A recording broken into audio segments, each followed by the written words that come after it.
Hello, hello,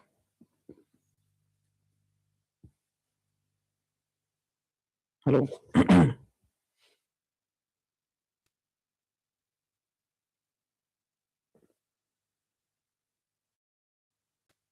hello, hello, hello,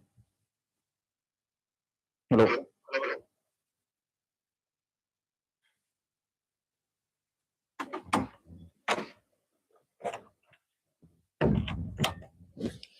Morning, guys. So I'll be taking the news analysis today.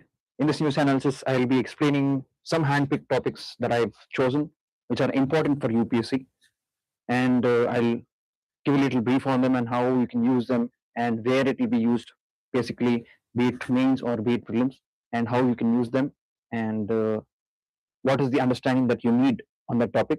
I'll explain. So, without any further ado, let's start with the news analysis. Firstly, SC bans textbook orders seizure of all copies. In order to give a brief history of what happened, the NCRTs, NCRT is nothing but the National Council of Education and Research and Training. It's an autonomous institution under the Ministry of Education. Okay, it releases all the books that is most importantly for UPSC and all. Okay, and in one of the books, in the 8th standard book, it mentioned about corruption of judiciary.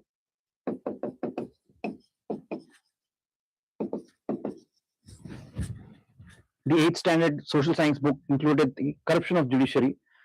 But what you need to understand is the court objected not because the corruption was included. Court was actually okay with including the corruption, but it is the way that the corruption was portrayed. Okay, I'll explain how the corruption was portrayed. What happened in the class 8th social science book? There was a chapter explaining the corruption of judiciary. But the Supreme Court raised concerns not because it mentioned the corruption, but because the way it mentioned it. How did it mention? It mentioned in 3 aspects. Firstly, it mentioned particular aspects of corruption.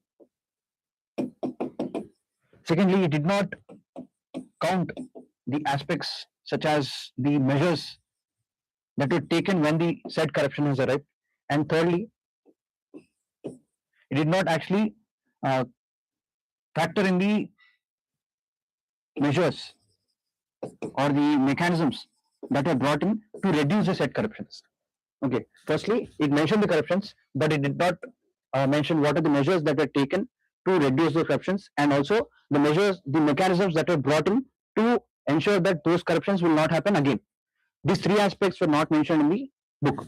What will happen if these 3 aspects are not mentioned in the book? Firstly, as the book is a 8th standard book and it includes students studying the book, it will actually affect the impressionable minds.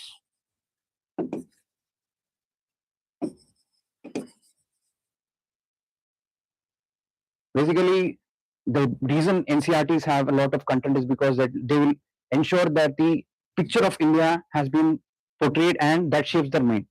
Whenever there are instances like corruption of judiciary and they are not backed by corrective measures or the mechanisms that were brought in, it will actually create a narrative, and that narrative is that judiciary will not be dependable.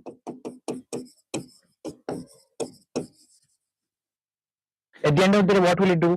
It will reduce the public trust. Public trust in what? The judiciary. Because judiciary upholds many aspects. It is the custodian of the constitution, constitutional values. It does complete justice. Under which article? It does complete justice under Article 142. Right? It is the protector of fundamental rights. Under Article 32. When aspects like these are mentioned in the book, people stop believing in all of these. People stop believing that the judiciary will be able to protect the constitutional values or hold complete justice or protect the fundamental rights. Okay, so that is the reason the judiciary said that we need to ban those books and ordered an immediate seizure. Now, where can you use this content? Basically, you can use this content in GS2, where you can write about judicial contempt. Basically, whenever the court is undermined, there is contempt of court, right? And this contempt of court is based on two aspects. One is the civil contempt, and the other one is the criminal contempt. Civil contempt is where there is willful disobedience.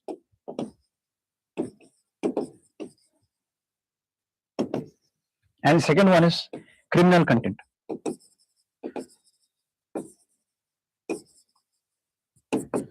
Now, the issue where the NCRT has mentioned that the corruption has happened in judiciary is undermining the aspects of judiciary, and that comes under the criminal contempt. Okay, so you can mention it in the GS2 paper whenever it comes to the importance of judiciary, right? And you can mention it under contempt of court. That is about this piece mentioned in the newspaper. SE bans textbook and orders seizure of all copies. Okay. India's security interests are directly linked to this. West Asia refers to the west part of Asia, which includes Turkey,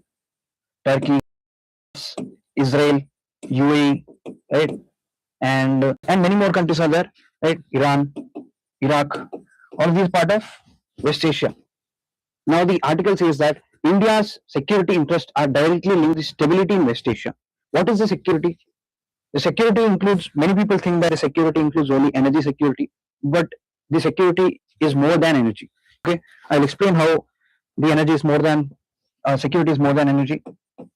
Security includes energy security. Then there is financial security. Then there is economic security.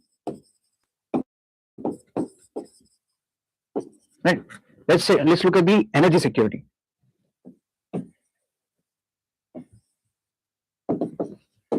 India's crude oil needs are about 80% imported, and the 80% import comes from West Asia.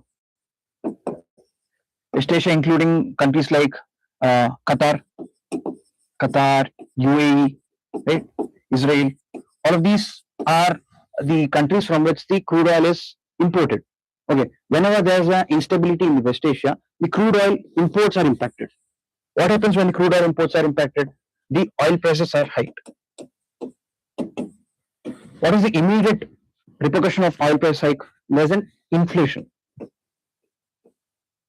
There's an inflation in India. Whenever there's an inflation in India, there's an increase in transport cost. What happens when there's a transport cost?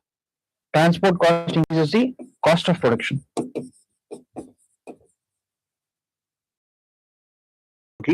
That leads to what do you call inflation in overall products. Right? When the overall products increased, then the demand for rupees decreases. Demand for rupees decreases, and then it leads to depreciation. So as you can see, just an instability in West Asia is causing a chain reaction from oil price hike to inflation in the oil to transport cost to the cost of production to the overall hike in the prices, and then leading to the fall in demand of rupee, and lastly affecting the depreciation. What happens when there is a lot of depreciation? It again impacts the import costs, thereby increasing the fiscal deficit of India. So that is how West Asia's instability is very crucial. Okay. Secondly, financial security. This financial security aspect comes from the diaspora. What is diaspora? Diaspora is nothing but the people from India living in the West Asian nations. This includes UAE, Qatar, and many other West Asian nations. According to the data that is given by many other what do you call surveys, nearly 8 to 9 million Indians reside in West Asian nations. Now, the financial security aspect comes with the remittances that these Indian people send to India. Remittances is nothing but the income that they earn and they want to send it to their family that reside in India. Okay, and remittances come under revenue receipts. Revenue receipts includes tax and non-tax, and the remittances comes under the non-tax revenue. And whenever there is instability in the West Asia, then it leads to the what do you call decrease in the amount of remittances that are sent to India, due to which the revenue receipts are affected, due to which there is a revenue deficit. What happens when there is a revenue deficit? Government starts to borrow from the banks in order to finance the revenue deficit. What happens when the government borrows from the bank? The bank has less money. When the bank has less money, it leads to crowding out of private investors, thereby ensuring that the growth of India is stagnated. So, if you see, each and every aspect of West Asia instability leads to a larger consequence. Firstly, we've seen that there's a consequence in the inflation leading to the transport cost production and the cost of production increase, leading to the inflation in overall products and leading to the demand, reducing the demand of rupee, thereby causing a depreciation. Next, we've seen that how there is a financial security leading to fall in revenue receipts, and when there is a fall in revenue receipts, it leads to the crowding out of private investors, thereby leading to the growth and stability in India. Okay. Lastly, there is economic security.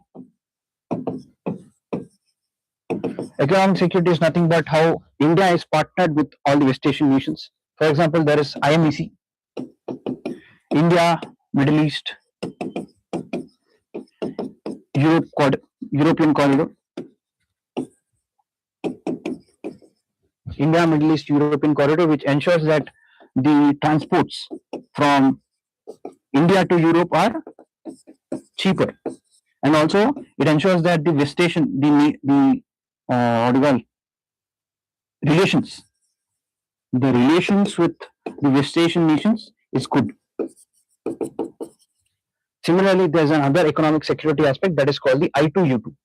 I2U2 includes India, Israel, UAE, and USA. There's a trade deal that is happening between all of these countries. So whenever there's an instability in the West Asia, it also affects the economic development, thereby affecting the overall growth of India. So you can see that how West Asia is very important for India's security. That is what the article is saying. The article is saying that India's security interests are directly linked.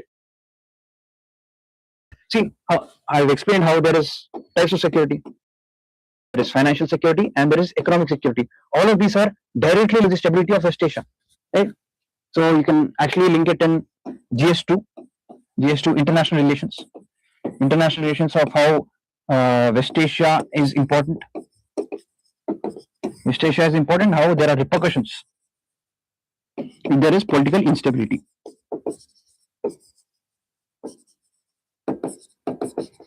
Right? That is about this article. Moving on. There are not many articles that are actually related to UPSC, but then again, it's very hard to see. You can only come up with that ideology or that lens when you constantly keep reading the newspaper. So I request all of you guys to read the newspaper every day.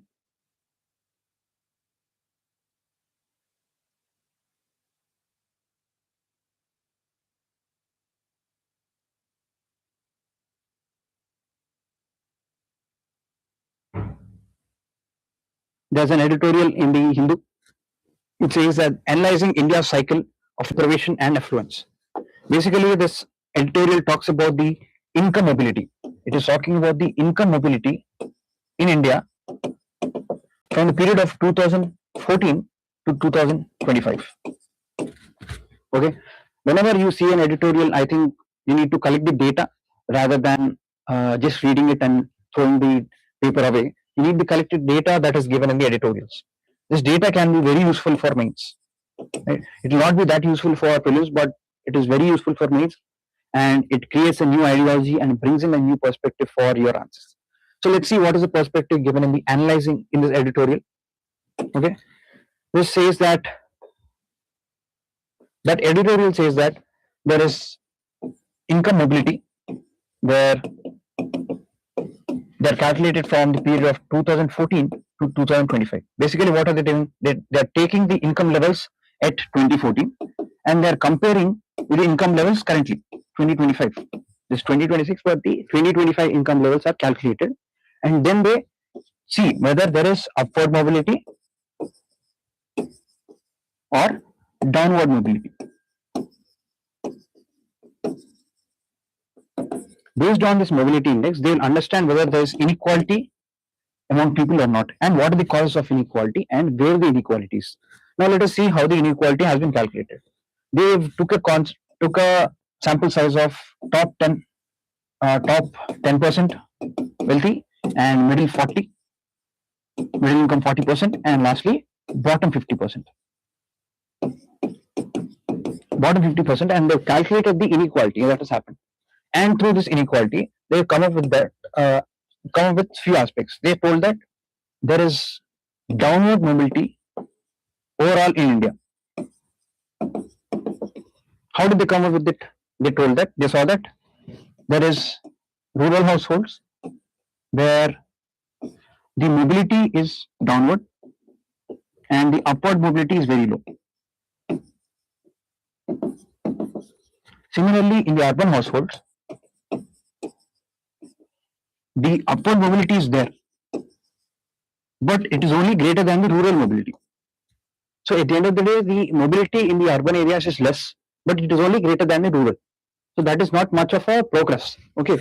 They also say that the downward mobility went from 14% to 26% from 2014 to 2025. Similarly, the upward mobility went from 14% in the 2014 to 23%. What does it say? It just says that there is an overall downward mobility in India, and it is higher than the upward mobility that is happening in India. Right? And they also say that this analysis has also brought in a new perspective about what you call castes and religion. They say that the OBC and the SCs are highly downward. Among the other castes, OBC and SC are the most affected downward caste, whereas the ST, there is less downward mobility and strong episodes of upward mobility.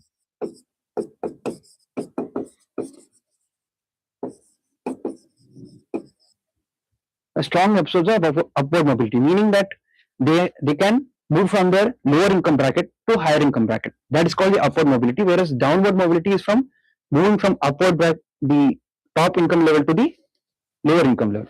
Okay, they are saying that OBC and SC have downward mobility, whereas the STs have upward mobility. Coming to the religion, they say that the Hindus and the Muslims have observed a downward mobility, whereas the Christians and the Sikhs have observed an upward mobility. Calculating all of the aspects, be it the rural, be it the urban, the castes, the religion, they came up with the one single outcome that in districts where there is inequality, there is high downward mobility.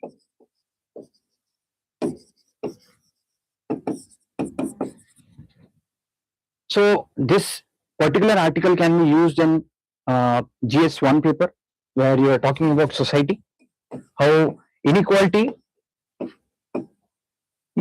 affects the income of the society, and how there is inequality being persistent among the income levels. Okay, and you can also use this in GS2 mains, GS2 in part of governance, where you can write how the government policies are not working that much, due to which there is high inequality, and how the what do you call castes such as OBC and SC are backward. So there is a need for bringing up new policies. You can use this aspect and use this data in GS2 means whenever this governance aspect is there, or whenever there is a society or social issues aspects is there. Okay, so that is about the editorial given in the Hindi paper. Moving on, the shift of critical minerals to India's strategic center. What is a critical mineral? Critical mineral is something that is critical or essential for development.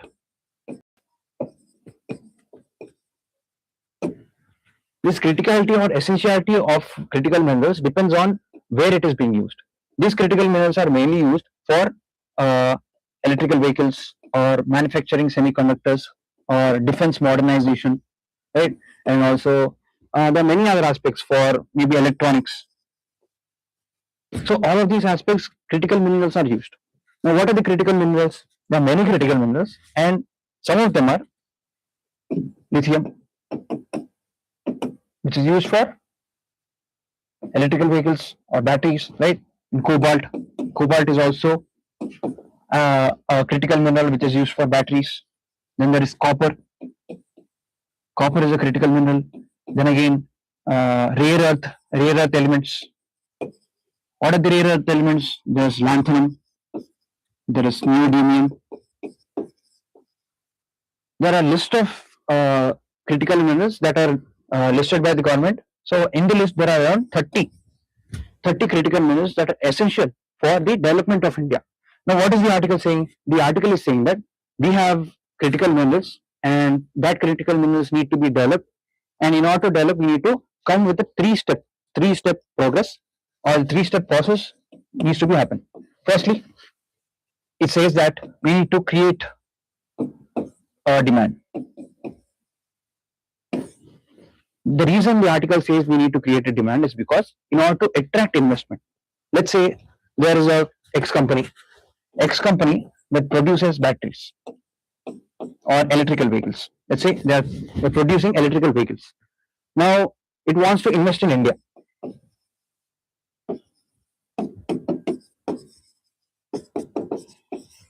What is the main factor that would encourage that X company to invest in India? The main factor that would encourage the X company to invest in India is to see whether there is demand or not. If there is demand, the company would be willing to invest. If there is no demand, why would the company invest? Why would it waste money in India? So the first aspect that the article says, that the editorial says, is to increase the demand. If you increase the demand of consumption, then the FPIs or the FDIs will increase. Okay, so that is the reason the government has brought in policies such as reduced tax for EVs, right, and also solar panels for it, right? Many tax incentives for the companies, right? All of these measures were brought in by the government to ensure that there is a demand in the economy. Secondly, once the demand is met, what do? Then we use the AI.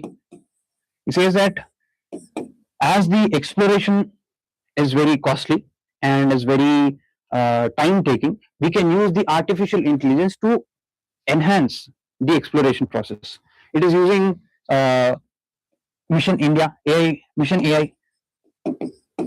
AI to explore the minerals that are present in India, and how to extract, and the methods of extraction, and how to cut the time of exploration. All of these are done through AI. Right? This is the second aspect. The third aspect is that it says that we need to use the global tensions as an opportunity. Now, what does the article mean by using the global tensions as an opportunity?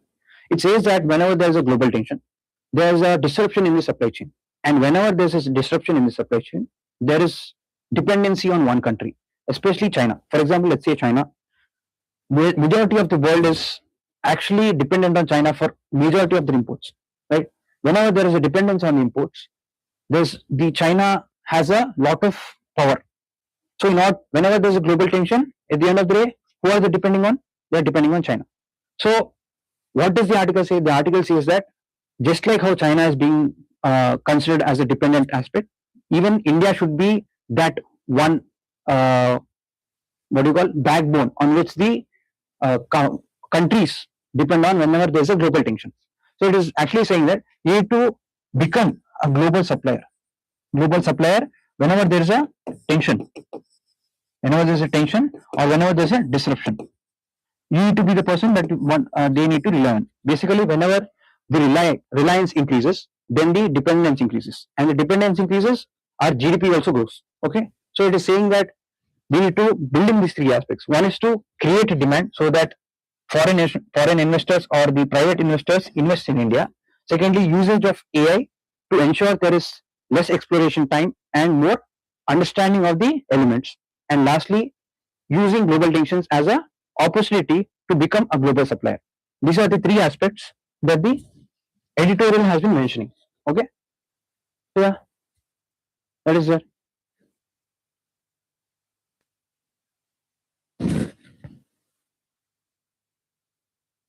Let's look at the other aspects that are in the paper.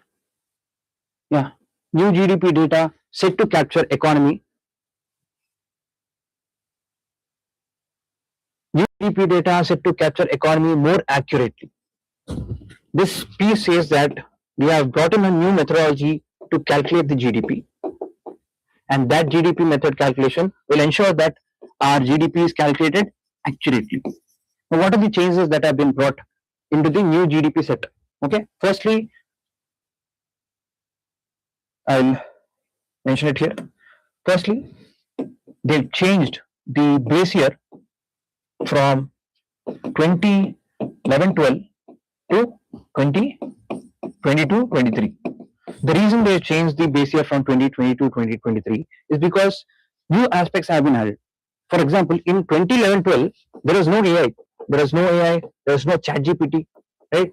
All of these aspects were not there. The aspect of artificial intelligence as a service was not present in 2011-12. So whenever the GDP was calculated, it could not measure the accurate amount of service that it was providing. So whenever the AI started in 2022 and 2023. I mean, basically the over reliance on AI started in 2022 and 2023. So the GDP has changed its base year from 2022 to 2011-12 to 2022 and 2023, creating a extra dynamic nature of the calculation of the GDP. Okay, this is the first aspect. Second aspect is that it started to calculate the private sectors. Previously, if a private sector had indulged in 60% manufacturing and 40% in service, then the GDP was calculated in such a way that it would consider that company as 100% manufacturing.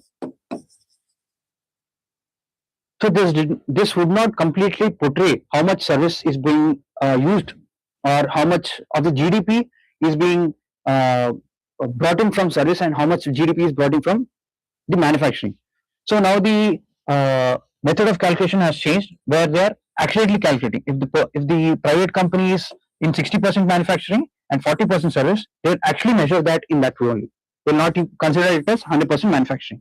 Okay, that way it will ensure that the measurement of service and manufacturing is accurate. Thirdly, it did not calculate the government services such as providing housing for the employees. Now the GDP will start calculating the government service of providing housing as an employee, providing housing for the employees, so that there is accurate measure of how much service the government is providing and how much benefit is there. Benefit is there, how much growth is there. Okay, these are the aspects that are currently present. Further, there is ASUSC. ASUSC is nothing but the annual survey for unincorporated sector enterprise. Unincorporated means those that are not incorporated in the larger economy. Basically, some companies are under Societies Act, some companies are under Companies Act, right? Some are regulated by the bank, some are regulated by the government, and some are not regulated at all. Those that are not regulated are under the unincorporated. Okay, these include small vendors or rickshaw drivers, right, or kirana shops. All of these come under the unincorporated sector. So now the previous GDP did not calculate the unincorporated sector. It actually used to extrapolate. What does extrapolate mean? Extrapolate means based on the previous year's data, we'll assume how much service or how much GDP has been contributed through the unincorporated sector. Now it's saying that the new GDP is using the ASUSC. ASUSC is nothing but the annual survey for unincorporated sector enterprise and also the PLFS, that is the periodic labor force survey. It will use these surveys and ensure that the calculation of unincorporated surveys is accurate. Okay, thereby increasing the GDP accuracy. Okay. Secondly, those are the four aspects, right? And the fifth aspect is that it includes calculation of GST. It's not like the previous GDP calculations did not include GST. Previous GDP calculations did include GST, but only for quarterly. Now the GDP set of data will include GST in annually also, so that the accurate amount of goods and services that are being produced in the real GDP will be accurately monitored. Right? That is another aspect. Right? Lastly, it says that there is an STRIB. STRIB is nothing but a statistical table related to banks in India. It is nothing but an accurate measurement of how much the banks are providing, what is the service they are providing, and in which sectors they are providing.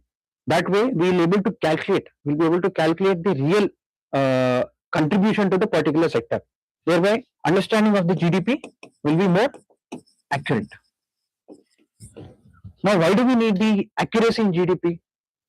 Whenever there is accuracy in GDP, there is better policy reforms, right? At the end of the day, GDP is about economic growth. Whenever there is inaccurate data in the economic growth, then the policy making is actually difficult. So whenever the accuracy increases, the efficacy of the policies also increases. So you can use this in the GS3 paper. In the GS3 paper, whenever it comes to economy and national income calculation. GDP is nothing but national income now. So GDP income calculation or the national income calculation, you can add all the stats or all of the data, how the GDP's accuracy can be increased and how the GDP's accuracy will affect the overall India's development. So that is about the article. So these are the all articles that have been actually important in this current paper. Otherwise, I don't think there's any other important aspect given in this.